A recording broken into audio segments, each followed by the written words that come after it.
Hello students, today I will discuss on a topic dimensions of a physical quantities। यह topic इस chapter का unit and measurement का एक important topic है जिस पर हम लोग स्टडी करेंगे। इससे पहले ब्रीफली हम लोग रिकॉल करेंगे कि क्या क्या टॉपिक हम लोगों ने इस चैप्टर में स्टडी कर लिया। तो हम लोगों ने स्टडी किया था स्टार्टिंग में physical quantities. There are 7 physical quantities that were mass, length, time, temperature, amount of substance, luminous intensity and temperature.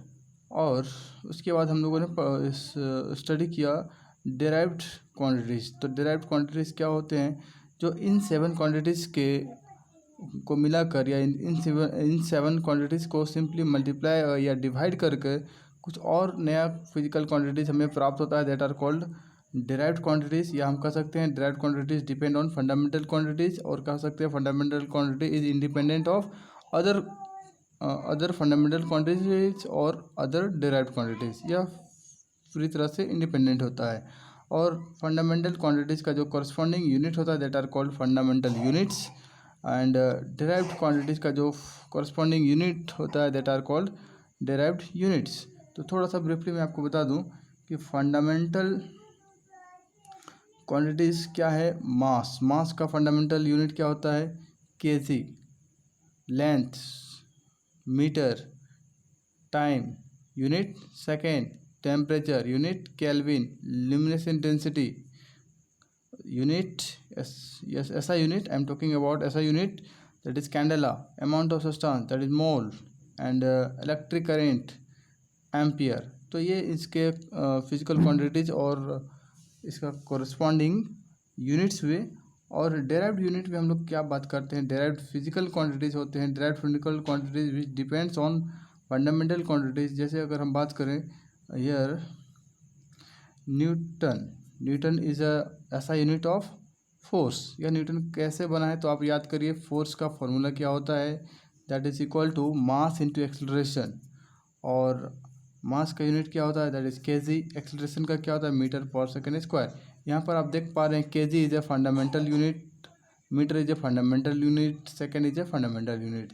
तो आप कह सकते हैं 1 newton that is equal to 1 KG metre per second square. तो आप देख पा रहे हैं कि यह न्यूटन एक डेराइव्ड यूनिट है और यह इतने सारे फंडामेंटल यूनिट पर डिपेंड करता है, जिसमें केजी एक फंडामेंटल है, मीटर एक फंडामेंटल है, सेकंड भी फंडामेंटल है।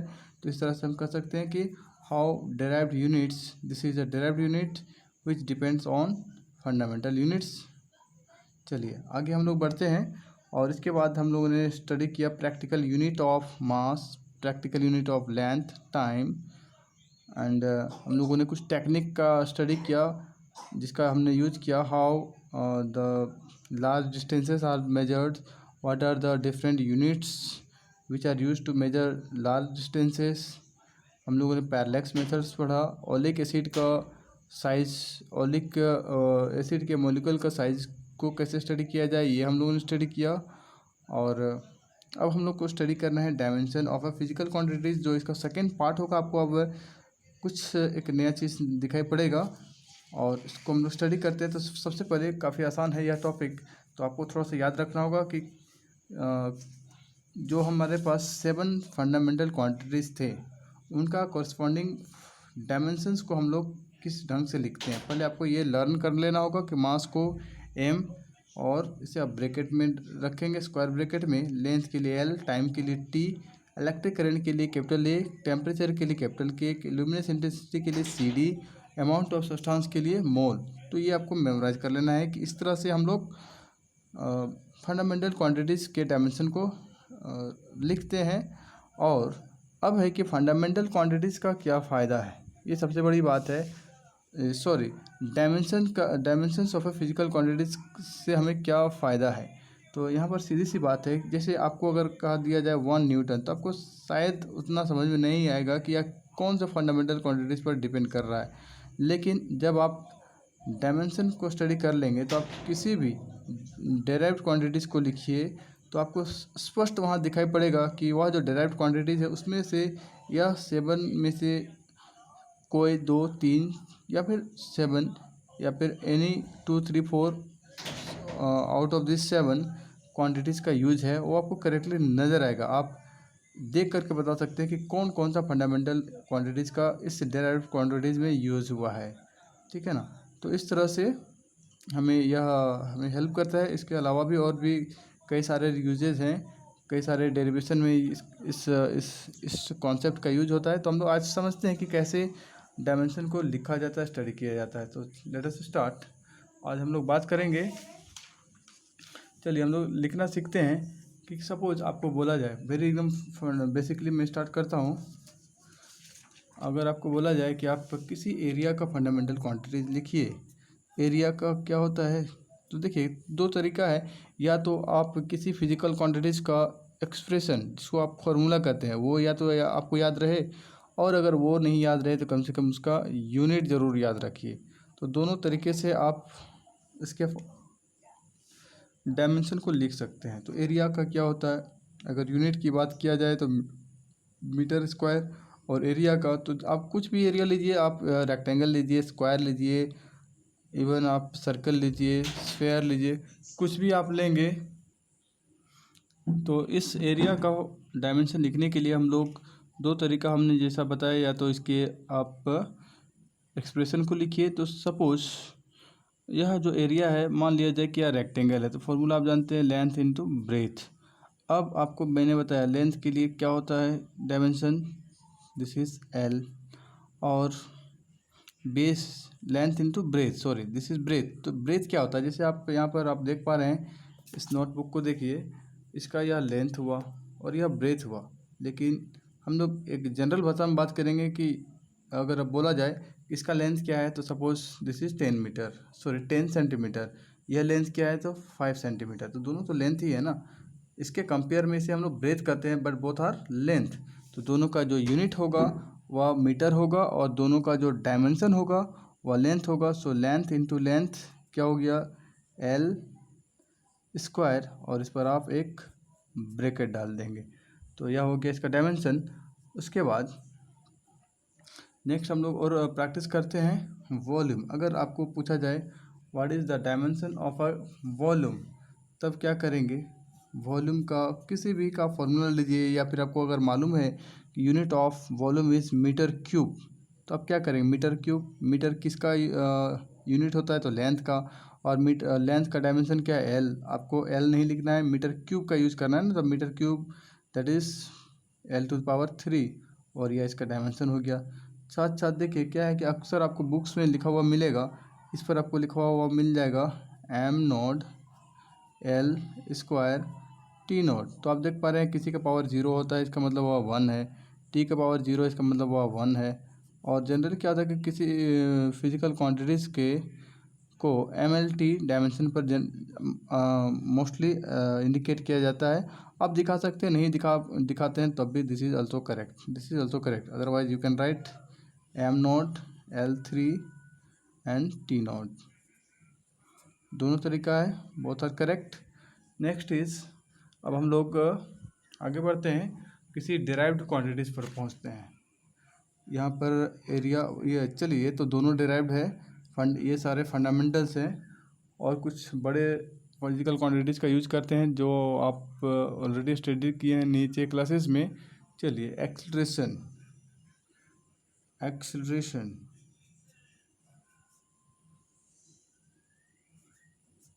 एक्सेलरेशन यूनिट अगर आपको याद है तो अच्छी बात है, अदरवाइज इसके एक्सप्रेशन को याद रखना होगा। यूनिट क्या होता है, मीटर पर सेकेंड स्क्वायर, या फिर फॉर्मूला क्या होता है, चेंज इन वेलोसिटी पर सेकेंड। तो बेहतर होगा कि अगर आपको यूनिट याद हो जाए तो ज़्यादा आपको आसान होता है। तो आप यूनिट को लिखेंगे metre per second square. Metre का क्या होता है डायमेंशन, किसका डायमेंशन है, लेंथ का, तो आप इसे लिखे एल। और सेकेंड का क्या होता है, टी, स्क्वायर लगा हुआ है तो ऐसे लिखेंगे, और फिर आप इसे लिख देंगे एल टी -2। एम नहीं है, इसका मतलब आप लिख सकते हैं एम नॉट एल टी -2, और इसे स्क्वायर ब्रैकेट में आप बंद कर देंगे। तो ये तरीका है।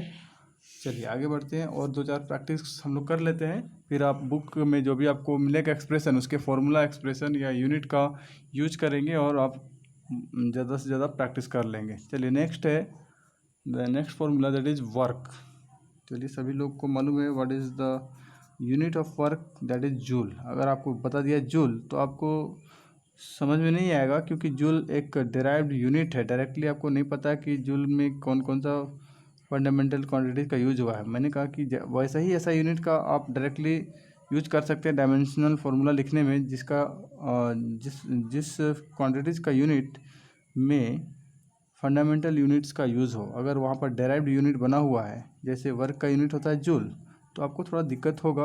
आपको क्या करना पड़ेगा, जूल को फिर आपको देखना पड़ेगा। जैसा मैंने अभी आपको बताया था कि न्यूटन का रिलेशन है KG metre per second square से, तो यहाँ से आप लिख सकते हैं।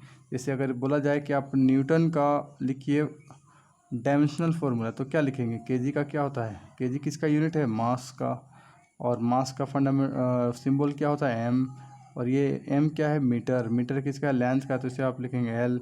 और ये एस स्क्वायर किसका है, तो टाइम का, इसे हम लोग लिखते हैं टी स्क्वायर, तो इसे हम यहाँ लिख सकते हैं। तो इस तरह से हम लोग यूज करते हैं। हमें फंडामेंटल यूनिट्स के अकॉर्डिंग हमें उसका यूनिट्स किसी गिवन फिजिकल क्वांटिटीज़ का मालूम होना चाहिए।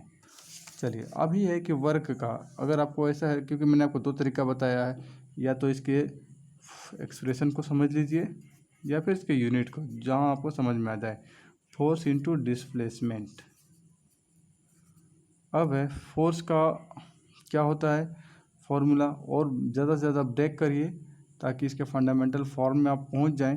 अदरवाइज आप न्यूटन लिखेंगे तो भी चलेगा, लेकिन आपको ब्रेक करना ही पड़ेगा। चलिए, फोर्स को लिखते हैं mass into acceleration, and displacement को अभी फ़िलहाल डी लिखिए।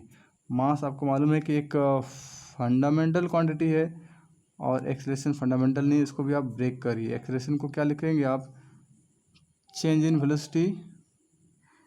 चेंज इन वेलोसिटी को मैं डेल्टा भी लिख देता हूँ, और चेंज इन वेलोसिटी पर second, so this is divided by S. और डी फॉर डिस्प्लेसमेंट।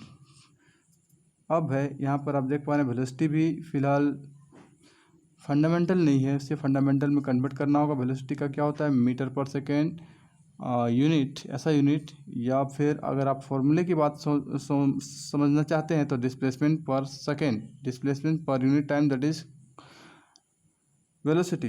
तो उस तब आप क्या लिखेंगे, डिस्प्लेसमेंट को आप लिखिए डी, और सेकेंड को एस। पहले से एक एस लगा हुआ है यहाँ पर, और इसको आप ऐसे लिखिए, 2D हो गया। अब आप देख पा रहे हैं डिस्प्लेसमेंट क्या होता है, एक लेंथ होता है। डिस्प्लेसमेंट जो भी होता है, एक लेंथ को हम लोग कहते हैं, एक लेंथ वहाँ पर कंसिडर किया जाता है। तो दोनों लेंथ हो गए। मास के लिए हमने यूज किया है 1 मिनट, यस। सो ये क्या है, एक मास है, एम इज ए मास। मास का फंडामेंटल इसका डायमेंशन क्या होता है, एम। और आपको मैंने बताया यह क्या है, length, so this is L square. और ये क्या है, time, so this is T to power -2। तो ये सब तरीका हैं जिससे हम लोग किसी गिवन डेराइव्ड क्वांटिटीज़ का डायमेंशन लिख सकते हैं। अब देखिए, आप लोगों को क्या करना है, दो फिजिकल क्वांटिटीज़ जिसका आप डायरेक्टली डायमेंशनल फार्मूला आप मेमोराइज कर लेंगे, आप रट लीजिए। और वह कौन कौन होगा, एक है वर्क का और दूसरा होगा फोर्स का, जिसके लिए मैंने बताया mL/t-2, और यहाँ पर mL²t-2। इन दोनों को आप दिमाग में रट लीजिए, क्योंकि आने वाले जो भी डेराइव्ड क्वांटिटीज़ में होंगे वहाँ पर ये दो क्वांटिटीज़ बहुत ज़्यादा दिखाई पड़ेंगे, और डायरेक्टली आप इन दोनों वैल्यू को बैठा सकते हैं। एक एग्जांपल मैं बता देता हूँ, जैसे प्रेशर क्या होता है, formula force per unit area. Force का मैंने अभी आपको बताया क्या होता है, इसका dimensional formula, that is mL/t-2। Area का क्या होता है, एरिया क्या है, एक लेंथ है, लेंथ इंटू लेंथ करते हैं, या लेंथ इंटू ब्रेथ करते हैं, जो भी हो, दो लेंथ का मेजर मल्टीप्लिकेशन से एरिया बनता है। और इसके लिए हम लोग लिखेंगे दिस इज L², और यह बन जाएगा m, और दिस इज L-1t-2, और इसे हम लोग स्क्वायर ब्रैकेट में बंद कर देंगे। एक और हम लोग ट्राई कर लेते हैं रेसिस्टेंस का, काफ़ी इंटरेस्टिंग होगा इसको फाइंड करना। रेसिस्टेंस का क्या होगा ऐसा यूनिट, तो रेसिस्टेंस क्या होता है, V/I। अब है यहाँ पर आप देखिए कि क्या कोई हमारे पास कोई फंडामेंटल क्वांटिटी है, तो वह है I। इलेक्ट्रिक करंट एक फंडामेंटल होता है जिसका डायमेंशनल फार्मूला होता है A। और ये क्या है, पोटेंशियल डिफरेंस, जिसका जो कि एक फंडामेंटल क्वांटिटीज़ में नहीं आता है, तो हमें इसे कन्वर्ट करना होगा या देखना होगा कि इसका रिलेशन किसके साथ है। तो एक फॉर्मूला हमारे पास है V that is W/Q, work done per unit charge, that is called potential difference. Work का हमें मालूम है, अभी आपको मैंने बताया, आपको लर्न करना होगा ml²T-2। और ये जो Q है, अभी मैं आपको रफली इधर वर्क करता हूँ। Q एक चार्ज है, Q का भी कोई Q doesn't come under fundamental quantities. तो क्या करना होगा, आप जानते हैं I=Q/T। यहाँ से आप लिख सकते हैं Q=I×T। अब क्या होगा, I का जो डायमेंशनल फार्मूला है वह होता है A, और टाइम का क्या होता है AT। तो आप Q के जगह पर लिख देंगे AT। अब देखिए इसका फाइनल एक्सप्रेशन क्या बन गया, M सिंगल है, M L और नहीं दिखाई पड़ रहा है, सो दिस इज L²। T एक यहाँ 1 है, ऊपर चला जाएगा -1 हो जाएगा, सो दिस इज -3, और ये ऊपर चला जाएगा और ये बन जाएगा -1। तो इस तरह से हमने अभी निकाल लिया पोटेंशियल डिफरेंस का एक डायमेंशनल फार्मूला। और अब हम उस फार्मूले को यहाँ बैठा देंगे V के जगह पर, और ये बन जाएगा ml²T-3 e⁻⁻1। और फाइनली ये क्या हो जाएगा, यहाँ पर एक A पहले से है, एक और ये ऊपर चला जाएगा, तो ये फाइनली बन जाएगा ml²T⁻3 e⁻²। तो ये हमारा फाइनल एक्सप्रेशन होगा रेजिस्टेंस का। तो आज के वीडियो में इतना ही। आप लोग और भी प्रैक्टिस करेंगे। और एक बात लास्ट में कहना चाहूँगा कि आप लोगों ने अगर सब्सक्राइब नहीं किया है तो मेरे चैनल को सब्सक्राइब कर लें। इससे क्या फ़ायदा होगा कि कंटिन्यूस जो भी वीडियो मुझे बनाना है वो आप देख पाएंगे, प्लस जो वीडियो मैंने ऑलरेडी बना चुका है उसे भी आप तब देख पाएंगे जब आप हमें सब्सक्राइब करेंगे। तो आप सब्सक्राइब करिए और कंटिन्यूसली घर बैठे स्टडी करिए। चलिए, बेस्ट ऑफ लक।